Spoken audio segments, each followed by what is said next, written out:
नमस्कार, मी योगेन सावंत. भारताचा वित्तीय वर्ष 2026-27चा अर्थसंकल्प नुकताच जाहीर झालेला आहे. या अर्थसंकल्पात काय काय दडलंय आणि त्याचा परिणाम हा सामान्य माणसावर कशा प्रकारे असेल हे जाणून घेण्यासाठी आज आपला हा छोटासा व्हिडिओ आहे.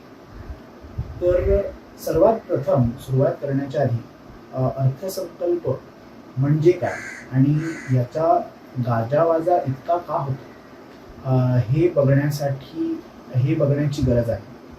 तर अर्थसंकल्प ही इतकी मोठी गोष्ट का आहे याचं कारण अर्थसंकल्प हा आपल्या देशाचा, आपल्याच नाही तर कुठल्याही देशाचा आर्थिक धोरणाचा एक फार मोठा भाग आहे. येणाऱ्या वर्षात किंवा येणाऱ्या 5 ते 10 वर्षात भारताचं किंवा कुठल्याही देशाचं आर्थिक धोरण कसं असेल, कुठल्या गोष्टींवर काम केलं पाहिजे, कुठल्या गोष्टींवर पैसे खर्च झाले पाहिजे, कुठल्या गोष्टीतून पैसे आले पाहिजेत याचा विचार हा प्रत्येक वर्षाचा अर्थसंकल्प हा करत असतो. ज्या प्रकारे आपण आपल्या घरच्या अर्थाचं पैशांचं नियोजन करतो, तसं देशाच्या पैशांचं नियोजन हे अर्थसंकल्पातून केलं जातं. अर्थसंकल्प म्हणजे काय, तर कुठून आपल्याला पैसे येणार आहेत आणि कुठल्या गोष्टींवर पैसे खर्च करणार आहेत याचा एक समा बांधणं म्हणजे अर्थसंकल्प. तर भारताचा, अख्ख्या देशाचा एक पैशांची आवक आणि पैशांची गरज कुठे आहे हे बघणारं एक कुठलं जर डॉक्युमेंट असेल तर ते म्हणजे अर्थसंकल्प. आणि असा हा भारताचा अर्थसंकल्प आता प्रत्येक वर्षाच्या 1 फेब्रुवारीला हा मांडला जातो, आपल्या संसदेत मांडला जातो. हा अर्थसंकल्प बनण्याची जी प्रक्रिया आहे ती सुद्धा फार रंजक आहे. अर्थसंकल्प मांडला जातो तो वित्तीय विभागाद्वारे, म्हणजे फायनान्स मिनिस्ट्रीद्वारे. पण फक्त वित्तीय विभाग याच्या मागे आहे का, तर नाही. वित्तीय विभागाला साथ मिळते ती अर्थव्यवहार डिपार्टमेंट, म्हणजे डिपार्टमेंट ऑफ इकॉनॉमिक अफेअर्स याची. आणि त्या व्यतिरिक्त आपल्या भारतात ज्या ज्या मंत्रालय असतील ते मंत्रालय आपले आपले खर्च या अर्थविभागाला कळवतात. त्यातून आपला अर्थविभाग त्यांना येणारे पैसे म्हणजेच कर हे अनुमान लावतो. आणि याचा अनुमान लावल्यावर ते पैसे कुठल्या विभागाला कशा प्रकारे देण्यात यावे हे मांडतात. आणि ही मांडणी केली जाते या अर्थसंकल्पात. याशिवाय नीती आयोग असेल, वेगवेगळ्या राज्याचे अर्थ खाते असतील, या सर्वांद्वारे सुद्धा आपल्या अर्थसंकल्पाला हातभार लागतो. या सर्वांचे विचार एकत्रित करून मग आपल्या देशाचा अर्थसंकल्प मांडला जातो. अर्थात या अर्थसंकल्पाची प्रक्रिया ही साधारण 6 ते 8 महिने चालते. म्हणजेच आपला अर्थसंकल्प बनण्याची जी प्रक्रिया आहे ती किमान जून ते मे या कालावधीत सुरू होते. म्हणजेच आज जो अर्थसंकल्प मांडला गेला आहे तो गेल्या वर्षी म्हणजेच मे 2025च्या आसपास त्याची बनण्याची प्रक्रिया ही सुरू झालेली असेल. आता हे झालं अर्थसंकल्प बनण्यामागचं गणित. आता आपण समजूया की अर्थसंकल्पात मुख्य मुद्दे कुठले असतात. तर मुख्य मुद्दे कुठले, तर एक म्हणजे आपण खर्च कुठे करणार आहोत आणि दुसरा म्हणजे आपल्याला पैसे येणार कुठून आहेत. तर खर्च करण्याचे 2 ठिकाणे मुख्यतः बघितले जातात. एक म्हणजे महसुली खर्च आणि दुसरा म्हणजे भांडवली खर्च. महसुली खर्च म्हणजे कुठला खर्च, तर जो खर्च नित्य नियमाने केला जातो त्याला आपण महसुली खर्च म्हटलं जातं. आणि जो खर्च एखादी शाळा असेल, रस्ते असतील किंवा एखादं कुठलंही इन्स्टिट्यूशन म्हणजेच एखादी कुठली संस्था बांधण्यासाठी कामात येत असतील त्याला आपण म्हणतो भांडवली खर्च. महसुली खर्चाचं काम हे नित्य नियमाचे खर्च चालवणं असतं. तर भांडवली खर्चाचं काम हे येणाऱ्या वर्षांसाठी जमापुंजी करणं आणि त्यातून नवीन विकासाचे आयाम निर्माण करणं हे असतं. हे 2 खर्चाचे भाग झाले. तसेच आता पैसे येणार कुठून आहेत हे बघण्याची गरज आहे. तर पैसे येण्याचे 2 ठिकाण असतात. एक म्हणजे कर असतो हा प्रत्यक्ष कर आणि अप्रत्यक्ष कर. प्रत्यक्ष कर म्हणजे कुठला कर, तर जो आपल्या सामान्यांच्या खिशाला भोग पाडतो असा जो आपला विचार असतो तो म्हणजे प्रत्यक्ष कर, अर्थात इन्कम टॅक्स. तसाच कर कंपन्यांना सुद्धा लागतो, तसाच कर काही NGOs, काही ट्रस्ट यांना सुद्धा लागतो. त्या व्यतिरिक्त आपण सर्वच GST देत असतो. नुकताच GSTवर विचार करण्यासारखे बदल करण्यात आले आहेत. तर हा जो GST आहे हा अप्रत्यक्ष कराचा एक फार मोठा भाग आहे. त्या व्यतिरिक्त कस्टम्स असतील हे सुद्धा अप्रत्यक्ष कराचा एक भाग बनतात. त्या व्यतिरिक्त सरकारला काही महसूल मिळत असतो. ते मग पेनल्टीज असतील किंवा आपण जर समजा रस्त्यावरती गाडी चालवताना सिग्नल तोडला तर त्यासाठी आपण फाईन भरतो. अशा प्रकारचे जे काही खर्च आपल्याकडून केले जातात ते सरकारसाठी महसुलाचा एक स्रोत बनतात. तर अशा प्रकारे सरकारला महसूल मिळत असतो. त्या व्यतिरिक्त सरकारला काही भांडवली गोष्टीतून सुद्धा पैसे मिळत असतात. म्हणजे काय, तर समजा सरकारने आपली कुठली तरी काही कंपनी विकली, उदाहरणार्थ गेल्या काही वर्षात एअर इंडिया ही कंपनी सरकारने विकली होती टाटा समूहाला, तर त्यातून येणारे पैसे हे भांडवली स्वरूपाचे असतात. त्या व्यतिरिक्त कधी कधी दुसरे देश आपल्या देशाला काही भेटवस्तू देतात किंवा फार मोठ्या दीर्घ काळासाठी ऋण देतात, कर्ज देतात. त्या गोष्टी सुद्धा भांडवली स्वरूपाचे पैसे हे आयाम करण्याचे एक साधन असते. अशा प्रकारे हा अर्थसंकल्प हा आपला मांडला जातो. हे अर्थसंकल्पाचे भाग आहेत. आता आपण जाऊया 2026-27च्या अर्थसंकल्पाकडे. 2026-27चा अर्थसंकल्प हा आपल्या माननीय अर्थमंत्री श्री निर्मला सीतारामनजी यांनी मांडला. या अर्थसंकल्पात ची सुरुवात जी झाली ती अत्यंत विलक्षण होती. अर्थातच गेल्या काही काळ आपण जर पाहिला असेल तर संपूर्ण जगासाठी आर्थिक स्तरावर हा फारच खडतर काळ राहिलेला आहे. गेल्या एका वर्षापासून अमेरिकेचं ज्या प्रकारे आर्थिक धोरण राहिलेलं आहे, राजकीय धोरण राहिलेलं आहे, त्यात टॅरिफची लागवड असो किंवा त्या व्यतिरिक्त सुद्धा आपल्या बाजूच्या देशांमध्ये चाललेले युद्ध असो, आपण भारत सुद्धा काही काळ युद्धात राहिलेलो आहोत.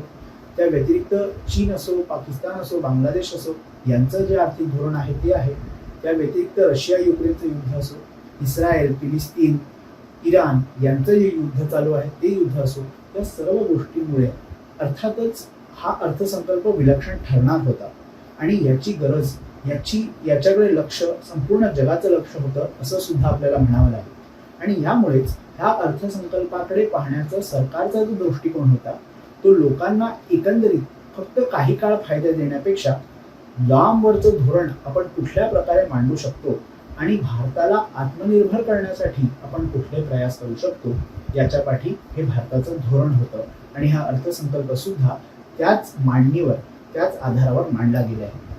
तर या गोष्टीची नोंद अर्थमंत्र्यांनी सुरुवातीलाच केलेली होती. या अर्थसंकल्पाचे कुठलाही अर्थसंकल्प असला की त्याचे दोन भाग साधारण प्रकारे केले जातात. एक म्हणजे भाग अ आणि दुसरा म्हणजे भाग ब. भाग अ हा साधारणपणे पैसे कुठे दिले आहेत म्हणजेच खर्च काय आहे याच्यावर केला जातो. आणि भाग ब हा पैसे कुठून येणार आहेत म्हणजेच साधारणपणे प्रत्यक्ष आणि अप्रत्यक्ष कर यांच्यावर केला जातो. तर आपण आजच्या या विश्लेषणात भाग अ अर्थात पैसे कुठे दिले आहेत याच्यावर जास्त भर देऊ. तर हा अर्थसंकल्प जेव्हा अर्थमंत्र्यांनी मांडला त्यांचं पहिलं वाक्य होतं की हा युवा शक्तीसाठी असणारा अर्थसंकल्प आहे. अर्थात युवा शक्तीवर केंद्रित असणारा हा अर्थसंकल्प आहे. आणि आपल्या अर्थमंत्र्यांनी याच्यामध्ये 3 कर्तव्यांची आठवण करून दिली. त्यात पहिलं कर्तव्य हे आहे की आपली जी अर्थात आपल्या देशाची जी आर्थिक वृद्धी आहे त्याच्यावर भार देणे. आणि तो भार आर्थिक वृद्धी न केवळ फक्त आर्थिक दृष्ट्या नाही तर आपण आपली जी एफिशियन्सी आहे म्हणजेच आपल्याकडून आपण कमीत कमी गोष्टींमध्ये जास्तीत जास्त पैसे कसे कमवू शकतो, जास्तीत जास्त उत्पादन कसं करू शकतो, अधिकाधिक चांगल्या क्वालिटीचं उत्पादन कसं करू शकतो आणि जे जगात घडत आहे त्या सगळ्या गोष्टींपासून अलिप्त राहून सुद्धा किंवा त्या जगातील गोष्टींचा परिणाम कमी होऊन आपण कुठल्या प्रकारे वाढू शकतो हे आपलं पहिलं कर्तव्य आहे. त्यानंतर दुसरं कर्तव्य म्हणजेच आपला समाज, आपले भारतीय लोक यांना आपण कुठल्या प्रकारे सशक्त करू शकतो याच्यावर हा अर्थसंकल्प भर देतो. आणि या अर्थसंकल्पाचं तिसरं कर्तव्य आहे सबका साथ सबका विकास. म्हणजेच प्रत्येक कुटुंब, समाजातील प्रत्येक घटक, प्रत्येक जिल्हा असो किंवा भारतातला प्रत्येक राज्य असो किंवा प्रत्येक सेक्टर असो, या सर्वांना एकत्रित घेऊन आपल्याला हा अर्थसंकल्प पुढे न्यायचा आहे. त्यामुळे या 3 कर्तव्यांवर या अर्थसंकल्पाने भर दिलेला आपल्याला दिसतो. या अर्थसंकल्पात स्ट्रक्चरल रिफॉर्म्स म्हणजेच भारताची जी आर्थिक जडणघडण आहे ही ज्याच्यावर अवलंबित आहे ते स्ट्रक्चर, भारताचं स्ट्रक्चर म्हणजेच वेगवेगळ्या प्रकारचे जे भारताचे सेक्टर्स असतील, मग ते मॅन्युफॅक्चरिंग म्हणजे उत्पादन करणारं सेक्टर असेल, सर्व्हिस म्हणजेच IT किंवा मग प्रोफेशनल सर्व्हिस असेल, डॉक्टर्स, चार्टर्ड अकाउंटंट्स असेल, किंवा मग जे टर्शरी सर्व्हिसेस आहेत, बँकिंग इंडस्ट्री आहे, या सगळ्यांना एकंदरीत आपण कसं उचलू शकतो, फायनान्शियल सेक्टर, बँकिंग सेक्टर यांना कसं ताकदवर बनवू शकतो, आणि आपण टेक्नॉलॉजी आणि AIच्या जगात या गोष्टी प्रत्येक आयामात आपण कशा आणू शकतो याच्यावर सुद्धा हा अर्थसंकल्प भर देण्याचा प्रयत्न करतो. तर आता आपण जाऊया पहिल्या कर्तव्याकडे. अर्थातच आपल्याला सशक्तीकरणाकडे जायचं, आपल्या अर्थसत्तेचं सशक्तीकरण, आणि यासाठी 6 वेगवेगळ्या प्रकारचे गोष्टी या अर्थसंकल्पात मांडलेल्या आहेत. त्या 6 गोष्टी कुठल्या, तर सर्वप्रथम मॅन्युफॅक्चरिंग सेक्टर म्हणजेच उत्पादन सेक्टर जो आहे त्याच्यात 7 वेगवेगळ्या प्रकारच्या उत्पादनांवर जास्त भर दिलेला आहे.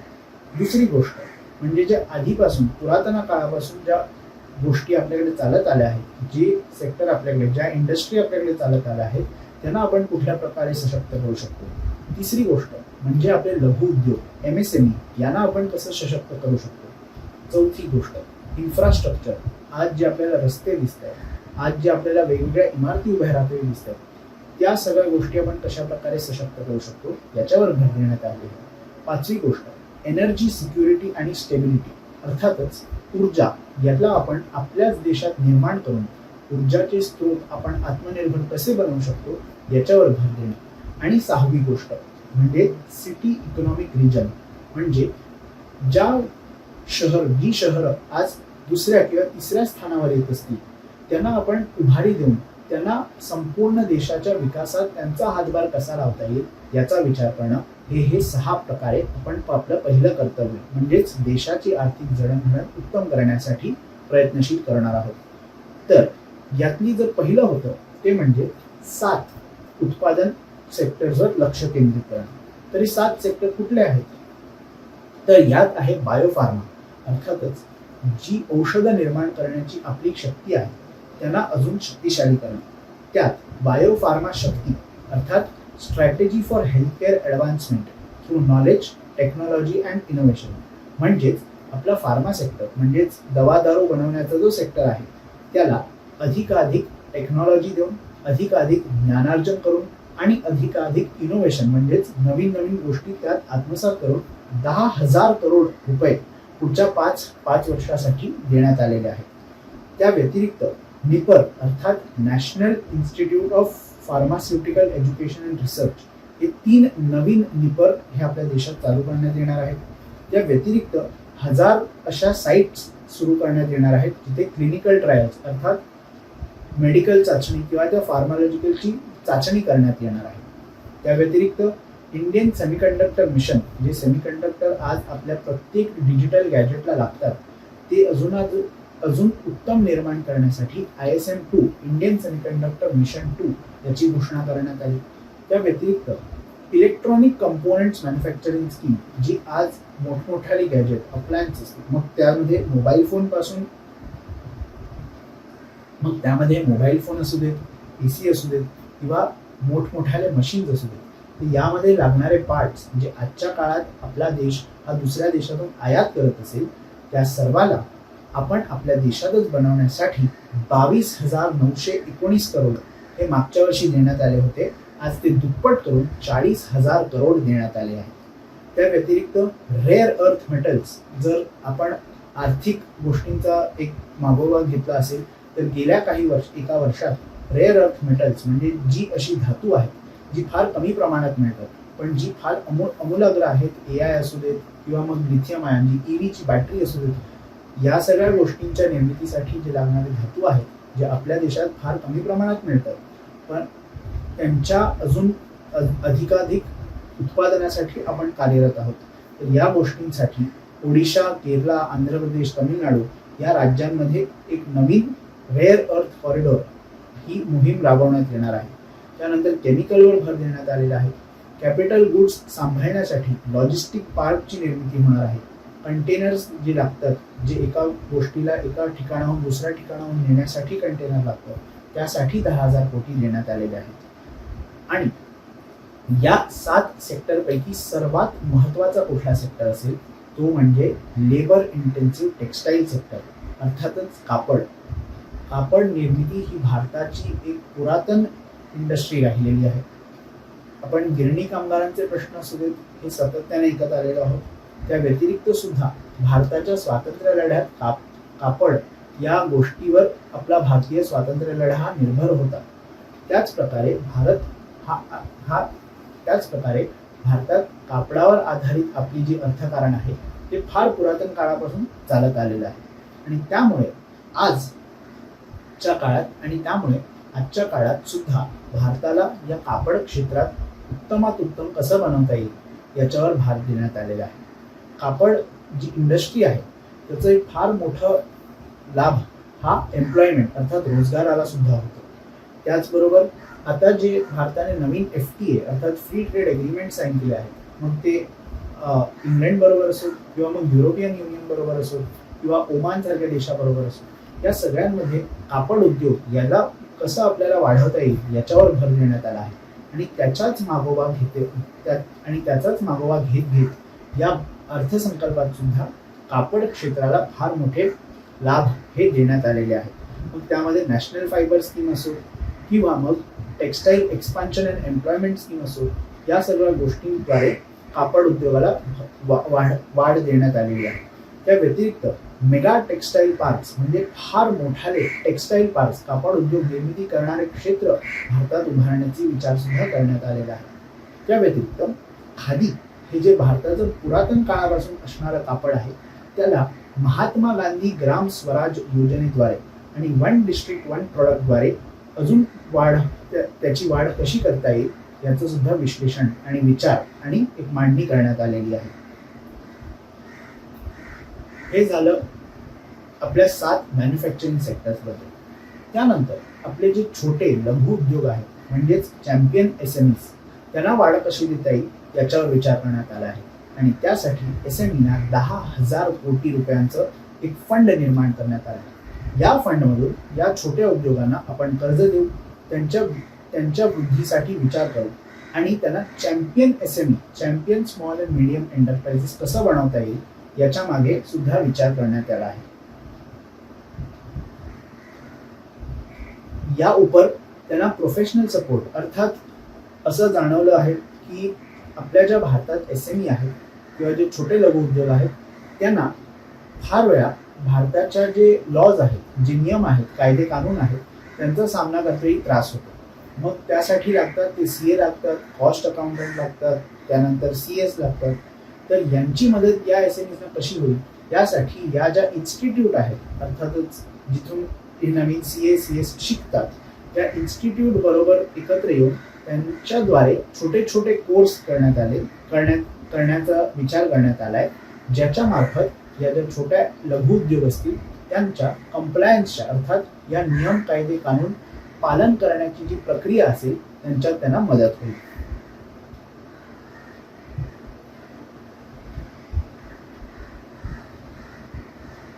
या व्यतिरिक्त भारतात जी आज लॉजिस्टिक्स अर्थात सामान आणण्याची आणि नेण्याची जी व्यवस्था आहे ती भारताच्या आर्थिक चक्राला पुढे नेण्यासाठी फार महत्त्वाची आहे. तर या व्यवस्थेच्या वृद्धीसाठी, या व्यवस्थेला अजून उत्तम करण्यासाठी डेडिकेटेड फ्रेट कॉरिडॉर्स हे निर्माण करण्यात येणार आहे. यामध्ये 20 नवीन नॅशनल वॉटरवेज म्हणजे 20 नवीन असे वॉटरवेज पाण्याचे रस्ते बनवण्यात येणार आहेत, ज्याच्या मार्फत आपल्या देशाचा माल नेण्यात येईल व आणण्यात येईल. त्या व्यतिरिक्त ट्रेनिंग इन्स्टिट्यूट असेल, कोस्टल कार्गो प्रमोशन स्कीम असेल, या सगळ्या गोष्टी सुद्धा करण्यात येणार आहेत. आणि शेवटचा मुद्दा जो आहे सिटी इकॉनॉमिक रिजन्स अर्थात शहरांचा विकास. आता ही शहरं ही मुंबई, दिल्ली, कलकत्ता यांसारखी मोठी शहरं नसतील तर ज्यांना आपण टायर 2, टायर 3 सिटीज म्हणतो, म्हणजे जे फार मोठ्या स्तरावर शहर अशी नाही पण ती शहर म्हणून उभरत आहे. उदाहरणार्थ अहमदाबाद असेल, उदाहरणार्थ नागपूर असेल, उदाहरणार्थ आपण दक्षिणेतलं घेतलं तर मदुराई सारखं शहर असेल. या शहरांना आपण पुढच्या स्तरावर कसं नेऊ शकतो याचा विचार करण्यात आला आहे. यासाठी 5,000 कोटी रुपये प्रत्येक शहरामागे पुढच्या 5 वर्षासाठी देण्यात येणार आहेत आणि त्यांना जोडण्यासाठी हाय स्पीड रेल कॉरिडॉर सुद्धा निर्माण करण्यात येणार आहे। यामध्ये मुंबई पुणे, पुणे हैदराबाद, हैदराबाद बँगलोर, हैदराबाद चेन्नई, चेन्नई बँगलोर, दिल्ली वाराणसी, वाराणसी सिलिगुडी अशी एक हाय स्पीड रेल्वेची एक जाळं निर्माण करण्यात येणार आहे, ज्याच्या मार्फत या छोट्या शहरांना सुद्धा जोडण्यात येईल। हे झाले आपले मॅन्युफॅक्चरिंग सेक्टर अर्थात उत्पादन सेक्टर विषयीचे रिफॉर्म्स। आता दुसरा सर्वात मोठा बदल हा आणण्यात येणार आहे, हा आहे फिनान्शियल सेक्टर अर्थात अर्थ सेक्टर। म्हणजेच काय तर फिनान्स बँक या फार काळापासून भारताच्या संपूर्ण अर्थव्यवस्थेच्या मूलभूत गरजांपैकी एक राहिलेल्या आहेत आणि याच्यात बदल करणं हे सुद्धा महत्त्वाचं आहे। याचीच गरज लक्षात घेता high level committee on banking for विकसित भारत अशी एक कमिटी स्थापन करण्यात आली आहे। त्या व्यतिरिक्त ही कमिटी आता काय काम करेल तर ही कमिटी बँकिंग क्षेत्रात काय काय बदल हवे आहेत ते विचार करून ते बदल कसे आणता येतील याच्यावर उहापोह करेल। त्या व्यतिरिक्त NBFCs फॉर विकसित भारत म्हणजेच non banking financial company, banking न करणाऱ्या वित्तीय संस्था या आपल्या देशासाठी उत्तम कशा करता येतील याच्यावर विचार करण्यात येईल। पॉवर फायनान्स कॉर्पोरेशन आणि रुरल इलेक्ट्रिफिकेशन कॉर्पोरेशन या ज्या 2 भारतीय संस्था आहेत यांचा सुद्धा पुनर्विचार करण्यात येणार आहे, पुनर्संस्थापन करण्यात येणार आहे, अर्थात रिस्ट्रक्चरिंग करण्यात येणार आहे। आता आपण वळूया जे आपलं दुसरं कर्तव्य आहे अर्थात कपॅसिटी बिल्डिंग। भारतातील लोकांचं क्षमता वाढवण्यासाठी कुठल्या प्रकारे आपण काम करू शकतो तर त्यात सर्वात पहिलं आता या पूर्ण दुसऱ्या कर्तव्याचा जो भार आहे हा सर्व्हिस सेक्टर, जो उत्पादन सेक्टर आपण पाहिला, त्यानंतर दुसरं कर्तव्य हे सर्व्हिस सेक्टर अर्थात CA असतील, डॉक्टर असतील, इंजिनियर असतील यांसारखे जे लोक आहेत त्यांच्यावर, IT साठी जे काम करणारे लोक आहेत त्यांच्यावर, सेवा क्षेत्र ज्याला आपण म्हणतो त्या क्षेत्रावर हे दुसरं कर्तव्य जास्त प्रमाणात लक्ष घालतं। तर यात पहिलं जे आहे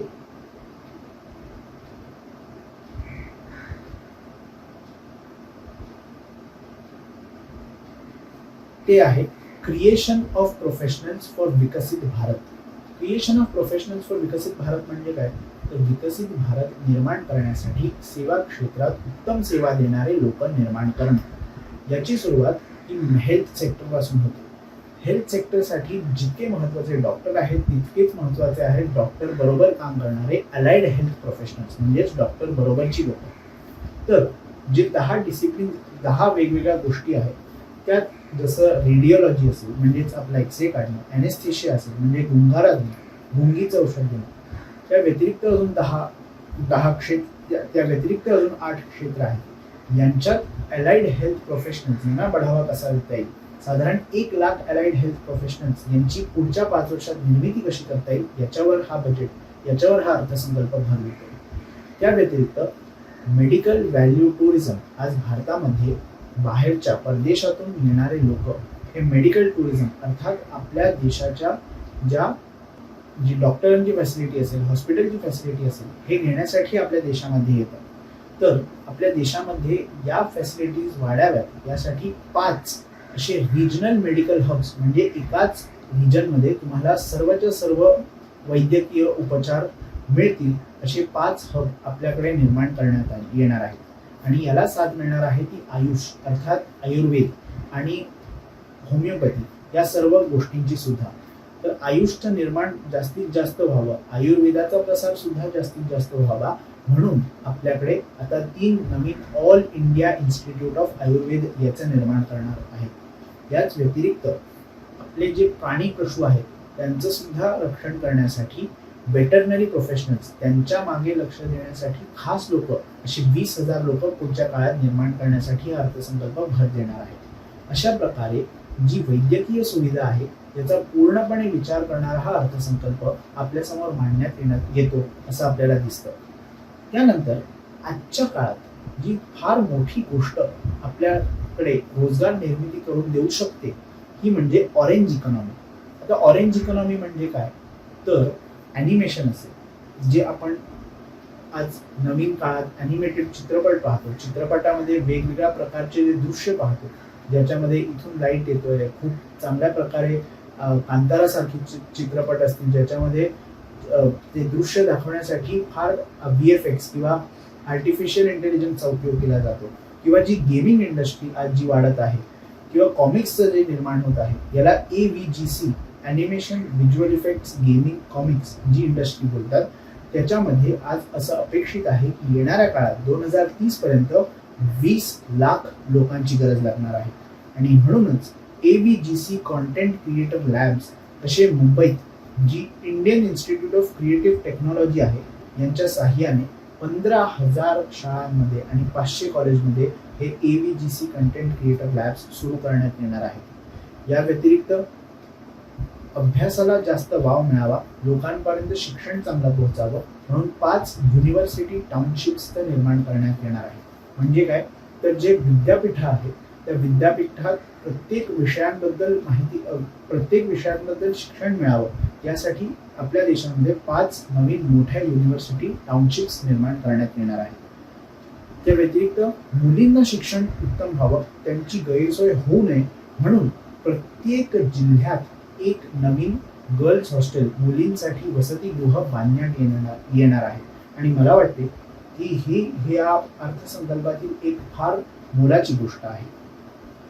त्या व्यतिरिक्त भारतामध्ये पर्यटन हा फार महत्त्वाचा एक अर्थसहाय्याचा मुद्दा आहे. भारतात अनेक अशा ठिकाणं आहेत जिथे आपणही गेलो नाही, आपल्याला त्याचं ज्ञानही नाही, परंतु पर्यटक बाहेरच्या देशातून तिथे येतात आणि त्याचा आनंद घेतात. तर अशा ठिकाणसाठी आता नवीन 10,000 गाईड्स अर्थात त्या ठिकाणाची माहिती देणारे 10,000 लोक 20 ठिकाणांवर निर्माण करण्यात येणार आहेत. अर्थात त्यामुळे आपल्या भारतीय लोकांना रोजगार सुद्धा उपलब्ध होईल. त्या व्यतिरिक्त national destination digital knowledge grid म्हणजेच एखाद्या गोष्टीचं त्या ठिकाणाचं महत्त्व असेल, त्या ठिकाणाच्या पुरातन गोष्टी असतील, ते सांगणाऱ्या, त्याचं जतन करणारा एक पूर्णच्या पूर्ण ज्ञानाचा संचय निर्माण करण्याचा विचार या अर्थसंकल्पात मांडलेला आहे.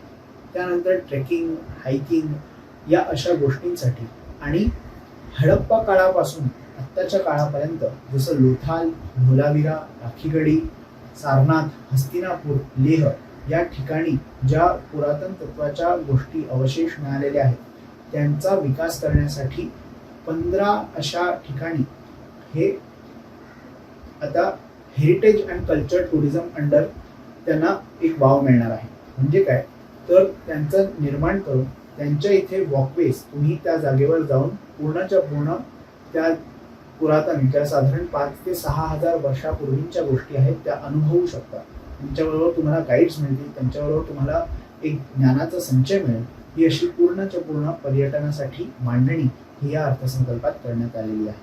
त्या व्यतिरिक्त हा अर्थसंकल्प खेळांवर सुद्धा भर देतो. त्यामुळे याच्यात खेलो इंडिया मिशन असं खेळांसाठी परावृत्त करणारं एक विचार सुद्धा या अर्थसंकल्पात मांडलेला आहे. आणि यानंतर आपण जातो आपल्या तिसऱ्या कर्तव्याकडे, अर्थात सबका साथ सबका विकास, ज्यामध्ये 4 गोष्टींवर भर देण्यात आला आहे. अर्थात पहिली म्हणजे आपले अन्नदाता शेतकरी, दुसरे म्हणजे आपले दिव्यांगजन, तिसरे म्हणजे अशी लोक ज्यांना काही मानसिक आजारामुळे त्रास होत असेल, आणि चौथे म्हणजे आपल्या उत्तर पूर्वीकडचे पूर्वोदय राज्य, ज्यामध्ये नागालँड, मेघालय, त्रिपुरा, आसाम, अरुणाचल ही राज्य येतात. तर सर्वात जास्त भर या तिसऱ्या कर्तव्यामध्ये सबका साथ सबका विकास या कर्तव्यामध्ये भर दिलेला आहे. तो म्हणजे जे शेतकरी आहेत त्यांचं जे उत्पन्न आहे ते कशा प्रकारे आपण वाढवू शकतो. तर शेताबरोबरच ज्या अन्य काही गोष्टी शेतकरी करू शकतात अशात पहिली म्हणजे मासेमारी. तर मासेमारी वाढवण्यासाठी आज आपल्या देशामध्ये येणाऱ्या काळात 500 नवीन कुंड आणि अमृत सरोवर निर्माण करण्याचा विचार करण्यात आला आहे. त्याचबरोबर महिलांद्वारे चालवण्यात जाणारे फिश फार्मर्स प्रोड्युसर ऑर्गनायझेशन, अर्थात जे मासेमारी करतात, मास्यांचं उत्पादन करतात, अशा उत्पादन करणाऱ्या लोकांचा एक गट बनवून त्या गटाचं नेतृत्व एका स्त्रीकडे देऊन ते गट चालवण्यासाठी आपले जे सरकार आहे ते मदत करणार आहे. त्या व्यतिरिक्त या अर्थसंकल्पात विशेष भर दिलाय तो म्हणजे नारळ, काजू आणि चंदन याच्या निर्मितीवर. याचा लाभ हा दाक्षिणात्य प्रदेश जे आहेत त्यांच्याबरोबरच महाराष्ट्राला होणार आहे, कारण महाराष्ट्र हा काजू आणि नारळ यांचा मोठ्या प्रमाणात उत्पादन करणारं राज्य आहे. आजच्या काळात भारत हा संपूर्ण जगात सर्वात जास्त नारळांचं उत्पादन करणारा देश आहे. आज आपल्या देशात साधारण 3 करोड लोक म्हणजेच साधारण 1 करोड किसान परिवार हे नारळाशी निगडित उत्पादनात कार्यरत आहेत आणि म्हणूनच सरकारने एक नारळ promotion scheme, coconut promotion scheme आणलेली आहे, ज्यामध्ये जी जुनी नारळाची झाडं आहेत त्या झाडांना बदलण्यासाठी नवीन झाडं ही शेतकऱ्यांना देण्यात येतील. त्याचबरोबर भारताचा जो नारळ आहे आणि भारताचा जो काजू आहे हा संपूर्ण जगात सर्वोत्तम असण्यासाठी 2030 पर्यंत इंडियन कॅशू आणि इंडियन कोको हे 2 ब्रँड्स बनवण्याचा विचार करण्यात आलेला आहे.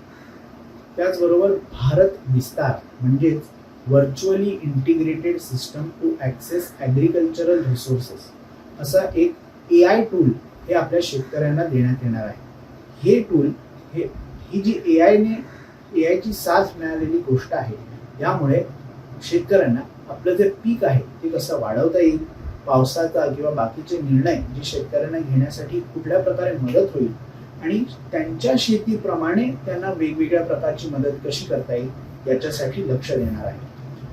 त्याचबरोबर जे लखपती दीदी ही जी मोहीम गेल्या 2 वर्षात राबवली होती त्याच्या एक पाऊल पुढे जाऊन आता महिला स्वयंरोजगार उद्योग असतील किंवा जे महिला संघटना असतील त्यांना साथ देण्यासाठी सेल्फ हेल्प एंटरप्रेन्योर मार्ट्स म्हणजेच महिलांच्या नेतृत्वात निर्माण झालेल्या ज्या संघटना असतील त्यांना आता दुकानं कशी स्थापित करता येतील याचा विचार करण्यासाठी आणि त्यांना पैसे देण्यासाठी, त्यांना कर्ज देण्यासाठी एक विशेष फंड हा निर्माण करण्यात आलेला आहे. हे झालं आपल्या शेतकऱ्यांसाठी. त्यानंतर दिव्यांगजन यांना दिव्यांग सहारा योजना आणि दिव्यांग कौशल योजना अशा 2 योजना ह्या देण्यात आल्या आहेत. त्यामध्ये ABGC सेक्टर ज्यांचा उल्लेख आपण आधी केला, त्या व्यतिरिक्त IT असेल किंवा हॉटेल इंडस्ट्री असेल, या इंडस्ट्रीमध्ये दिव्यांगजनांना कशा प्रकारे समाहित करता येईल याचा विचार ह्या अर्थसंकल्पात केलेला आहे. जे आपले बांधव हे मानसिक आजारातून ग्रस्त असतील, जे उत्तर भारतात असतील, त्यांना निमहंस अर्थात नॅशनल मेंटल हेल्थ इन्स्टिट्यूट ह्या उपलब्ध नव्हत्या, परंतु या अर्थसंकल्पाद्वारे रांची अर्थात झारखंडमध्ये आणि तेजपूर अर्थात आसाममध्ये आता 2 निमहंस स्थापित करण्यात येतील, ज्या त्या राज्यांमध्ये आणि अर्थातच उत्तर भारतामध्ये मानसिक आजारांसाठी जे लोक ग्रस्त असतील त्यांच्या उपचारांसाठी केंद्र बनतील. आणि जी पूर्वीकडची आपली राज्य आहेत त्यांच्यासाठी पूर्वोदय योजना ही आणण्यात आली आहे. त्यामध्ये 5 पूर्वीकडच्या राज्यांमध्ये 5 टुरिझम डेस्टिनेशन, 5 पर्यटन स्थळ हे विकसित करण्यात येतील. त्या विकसित स्थळांमध्ये काही बुद्धिस्ट स्थळं सुद्धा, बौद्ध स्थळं सुद्धा आहेत आणि त्या स्थळांवर 4000 बसेस सुद्धा देण्यात येणार आहेत. आता हे सगळ्या गोष्टी झाल्या ह्या आपल्या 3 कर्तव्यांबद्दल, अर्थात कुठे कुठे पैसा हा दिला जाणार आहे त्याबद्दल. आता आपण बोलूया की पैसा येणार कुठून. तर पैसा अर्थातच येतो हा प्रत्यक्ष आणि अप्रत्यक्ष कर. आणि प्रत्यक्ष कर हे तेच स्थान आहे जिथे आपल्यासारखी सामान्य माणसं लक्ष लावून असतात आणि हे लक्ष असतं की यावर्षी कर कमी होणार आहे की नाही यासाठी. परंतु यावर्षीच्या ज्या अर्थसंकल्पात करावर कुठलाही निर्णय हा घेण्यात आलेला नाही. अर्थातच कुठल्याही प्रकारे प्रत्यक्ष कर हा कमी करण्यात आलेला नाही, परंतु जी कर संस्था आहे, कर प्रणाली आहे, याच्यात मोठे बदल करण्यात आलेले आहेत. सर्वात मोठा बदल हा आहे की आज जो भारतामध्ये डायरेक्ट टॅक्स कोड चालवला जातो, अर्थात कराचे जे नियम, प्रत्यक्ष कराचे जे नियम आहेत त्यामध्ये त्या नियमांमध्ये बदल करण्यात आलेला आहे आणि भारताच्या आयकरामध्ये भारत आयकर 2025 ही नियमावली आता 1 एप्रिल 2026 पासून लागू करण्यात आलेली आहे. ही नियमावली काय आहे, याच्यात आपला आयटी रिटर्नचा फॉर्म कसा भरण्यात येईल हे येणाऱ्या काळात सरकारद्वारा आपल्याला कळवलं जाईल. पण ही नियमावली ही सोपी असल्याचं आश्वासन हे सरकारने दिलं आहे. त्या व्यतिरिक्त अशा अनेक ठिकाणी बदल करण्यात आलेले आहेत, ज्यामुळे ही संपूर्ण कराची जी प्रक्रिया आहे ती सोपी होईल. आज आपण जर 15G 15H अर्थातच कर कमी करण्यासाठी जो फॉर्म भरतो ती प्रक्रिया सुद्धा आता सोपी करण्याचा विचार हा सरकारने केलेला आहे. त्या व्यतिरिक्त त्याचबरोबर काही ठिकाणी त्याचबरोबर आज सामान्य माणूस जो ITR 1 आणि ITR 2 भरतो त्याची तारीख 31 जुलै जी असते ती 31 जुलै ठेवण्यात आली आहे.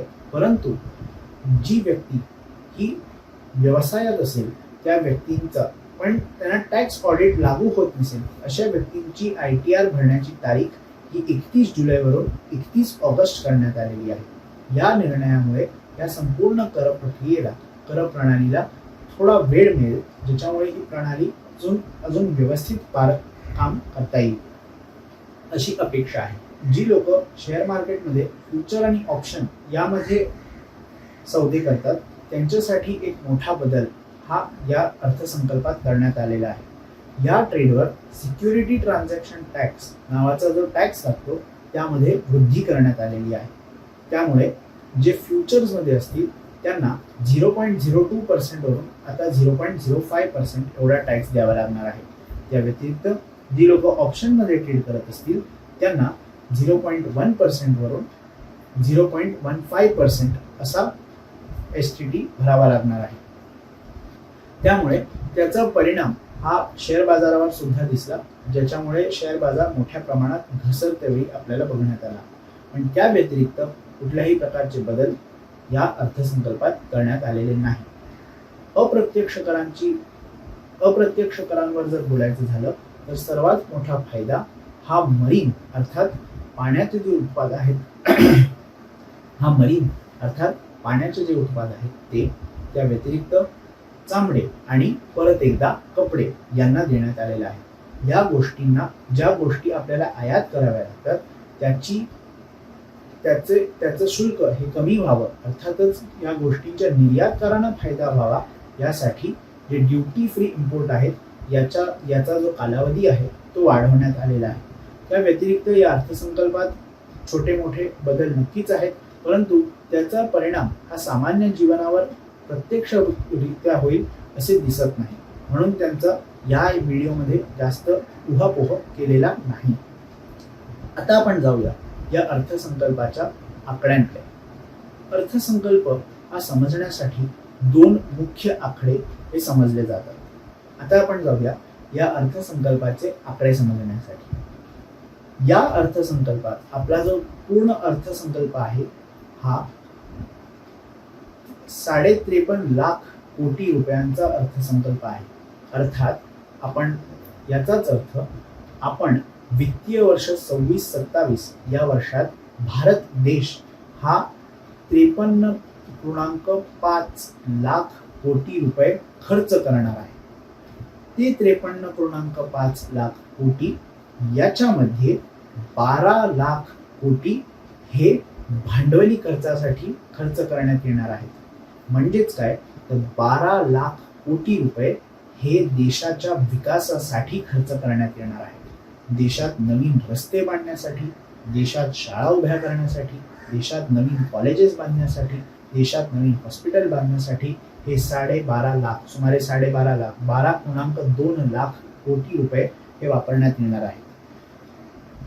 भारताला करातून येणाऱ्या वर्षात सुमारे 28.70 लाख कोटी रुपये येणे अपेक्षित आहे आणि उरलेली जी रक्कम आहे ती भारताला अर्थात 36.5 लाख कोटी रुपये नॉन डेट रिसीट्स अर्थात कर नसलेल्या आयातून मिळणार आहे. जर आपण कुठल्या मंत्रालयासाठी किती रक्कम दिली याची वर्ग विभागणी केली तर आपल्याला दिसून येतं की सुमारे 8 लाख कोटी सर्वात जास्त रक्कम ही रक्षा मंत्रालयाला दिली आहे, जे की आजच्या काळात ज्या प्रकारे युद्धाची परिस्थिती आहे, संपूर्ण जगात आपल्या सुरक्षेसाठी काम करण्याची परिस्थिती आहे, याच्यात रास्त वाटते. त्यानंतर दुसरी सर्वात मोठा जो खर्च आहे तो रस्ते निर्माण करण्यासाठी देण्यात आला आहे. त्यासाठी सुमारे 3.10 लाख कोटी रुपये देण्यात आले आहेत. त्या व्यतिरिक्त महत्वाची जी खाती आहेत त्यामध्ये आहे एज्युकेशन डिपार्टमेंट, ज्यासाठी 1,40,000 कोटी रुपयेचं बजेट देण्यात आलेलं आहे. आपलं जे वैद्यकीय विभाग आहे त्यासाठी सुमारे 1 लाख कोटी रुपयांचं बजेट देण्यात आलं आहे. रेल्वेसाठी सुमारे 2,80,000 कोटी रुपयांचं बजेट देण्यात आलेलं आहे. जी आपली शेतकरी आहेत त्यांच्यासाठी शेती विभागासाठी सुमारे 1,40,000 कोटी रुपयांचं बजेट हे देण्यात आलेलं आहे. आणि याचबरोबर सायन्स, टेक्नॉलॉजी, स्पेस यांच्या निर्माणासाठी सुमारे 51,000 कोटी रुपयांचं बजेट हे देण्यात आलेलं आहे. तर या प्रकारे जर आपण पाहिलं तर आपल्याला दिसतं की बजेट हे वेगवेगळ्या क्षेत्रांना वेगवेगळ्या मंत्रालयांना देण्यात आलेलं आहे. आता आपण आपल्या देशाची अर्थस्थिती चांगली आहे का वाईट आहे हे ठरवण्याचे 2 जे प्रखर मुद्दे आहेत त्यांच्याकडे वळूया. हे 2 मुद्दे म्हणजेच डेट टू GDP रेशो आणि डेफिसिट ट्रेंड्स. डेफिसिट म्हणजे काय तर कुठल्याही गोष्टीत कमतरता असते आणि एखाद्या अर्थसत्ता चांगली आहे की नाही याचा एक प्रमाण म्हणजे त्या अर्थसत्तेत वित्तीय तूट किती आहे हे बघणं असतं. वित्तीय तूट म्हणजे काय तर आपल्या पूर्ण देशाचे जे काही खर्च असतील त्या खर्चांच्या प्रमाणात जर आपलं येणारे उत्पन्न हे कमी असेल तर त्या दोघांमध्ये जो फरक असेल तेवढी आपली वित्तीय तूट होते. आता ही वित्तीय तूट ही आपल्या देशात FRBM या कायद्याने नियमित केली जाते, म्हणजेच fiscal responsibility and budget management act. आपल्या देशाचं हे लक्ष आहे की ही जी वित्तीय तूट आहे ही आपल्या GDP अर्थात वार्षिक सकल उत्पन्नाच्या 4% आसपास राहावी. आता आपण जर गेल्या 5-6 वर्षांचा अभ्यास केला तर आपल्याला दिसतं की कोविड काळात ही वित्तीय तूट आपल्या GDPच्या 9% इतकी होती, परंतु हळूहळू कमी करत आज असं अपेक्षित आहे की वित्तीय वर्ष 26-27 मध्ये ही वित्तीय तूट 4.3% इतकी राहील. आणि अर्थातच हे आपल्या देशाच्या अर्थस्थितीचं चांगली असण्याचं एक उदाहरण आहे, एक प्रमाण आहे.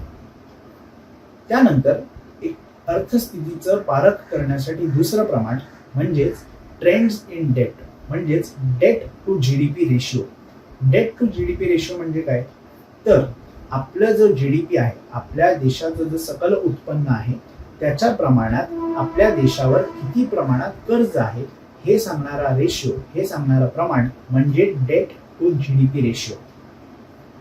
साधारणपणे आज जर जगातले मोठे देश आपण पाहिलेत, मग त्यामध्ये अमेरिका असो, त्यामध्ये जपान असो, त्यामध्ये चीन असो, हे साधारणपणे आपल्या सकल उत्पन्नाच्या जास्त प्रमाणात सुद्धा कर्ज असलेले देश आहेत.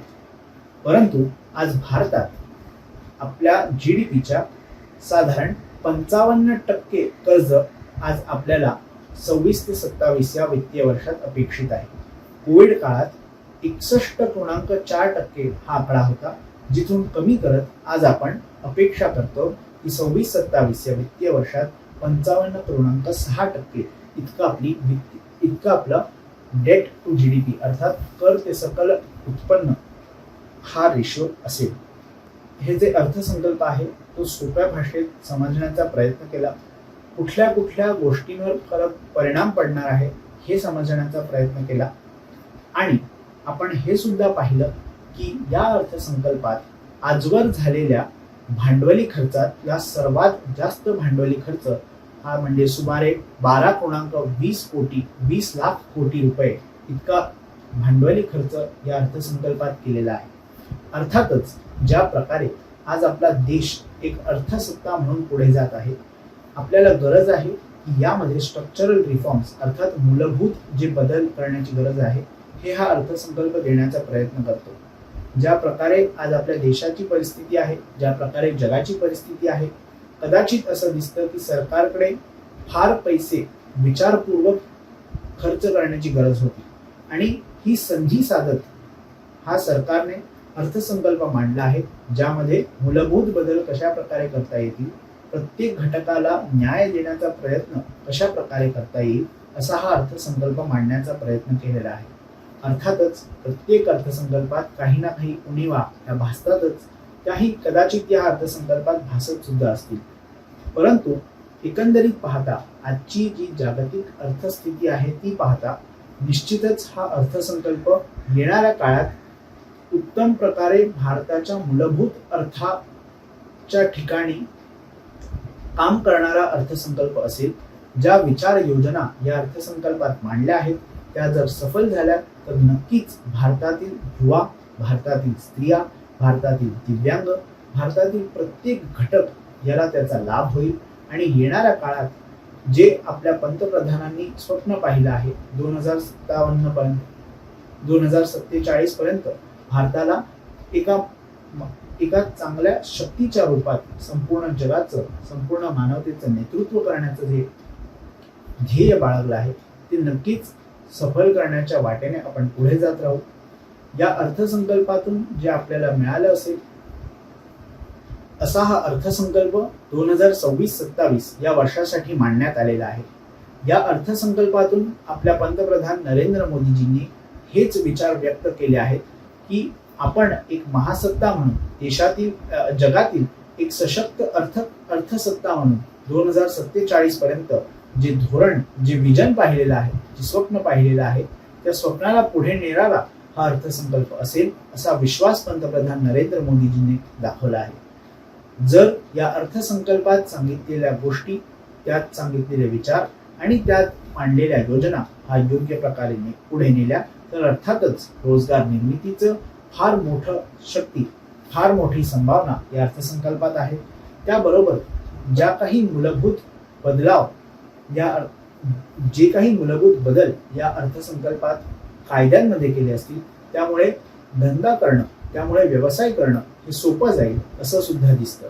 एकंदरीत हा अर्थसंकल्प प्रत्येक गोष्टीवर काही ना काही दृष्टी टाकणारा अर्थसंकल्प आहे असं म्हणता येईल.